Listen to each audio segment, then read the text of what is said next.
السلام علیکم ورحمۃ اللہ۔ دوستو، انجیر ایک مشہور پھل ہے جس کو عربی میں تین اور انگریزی میں فگ کہتے ہیں۔ شکل و صورت میں گولر سے مشابہت رکھتا ہے۔ انجیر کی کئی اقسام ہیں لیکن زیادہ تر دو قسمیں مشہور ہیں، ایک انجیر باغی اور دوسری انجیر دشتی۔ باغی انجیر کو غذا کے طور پر استعمال کیا جاتا ہے اور جنگلی انجیر جس کو پنگوری بھی کہتے ہیں دوا کے طور پر استعمال ہوتی ہے، جس میں اس کا دودھ زیادہ مستعمل ہے۔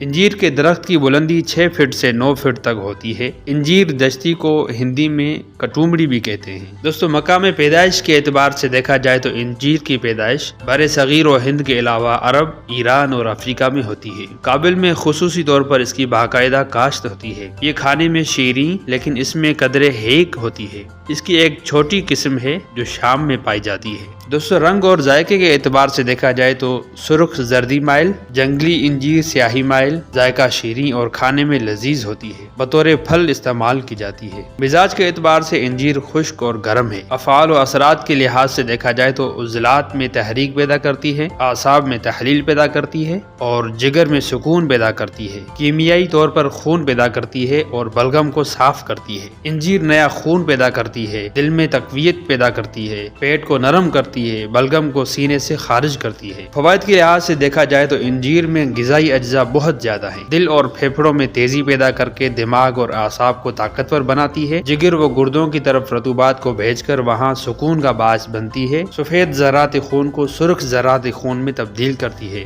دل اور عضلات کو تحریک دینے کی وجہ سے ہاضمے کو مضبوط کرتی ہے۔ تمام پھلوں سے زیادہ غذائیت بخش پھل ہے، البتہ کھجور کا مقابلہ نہیں کر سکتی۔ پختہ اور شیریں انجیر میں جس قدر اس میں گودا زیادہ ہوتا ہے اسی قدر موٹا کر دیتی ہے، خون کو پیدا بھی کرتی ہے اور تحریک بھی دیتی ہے۔ اسی وجہ سے جسم کی رنگت کو نکھارتی ہے اور جسم میں خوبصورتی پیدا کرتی ہے۔ اگر انجیر کو اعتدال کے ساتھ مسلسل استعمال کیا جائے تو جسم کو موٹا اور خوبصورت بنا دیتی ہے۔ نیا خون پیدا ہونے کی وجہ سے چہرے کی رنگت کو نکھارتی ہے۔ بلغم کو تحلیل و اخراج کر کے بلغمی کھانسی میں بے حد مفید ہے، بلکہ بلغمی دماغ کو دور کرتی ہے۔ جگر اور گردوں کے سدے کھولتی ہے۔ دل میں تیزی پیدا کرنے کی وجہ سے تلی کو تقویت دیتی ہے جو بلغم کو جذب کر کے خون میں تبدیل کر دیتی ہے۔ اسی وجہ سے دافع بخار اور بلغم ہے، اور جن بخاروں میں مواد اندر رہ جاتا ہے ان کے مواد کو جلد کی طرف خارج کر دیتی ہے اور دل کی قوت کو پوری طرح قائم رکھتی ہے۔ بیرونی طور پر انجیر کا دودھ لگانا دانوں اور مہاسوں کے لیے بے حد مفید ہے۔ اس کے پتوں کا رس جسم پر لگانے سے جسم کے داغ دھبے اور چھائیاں دور ہو جاتی ہیں۔ اس کا لیپ کرنا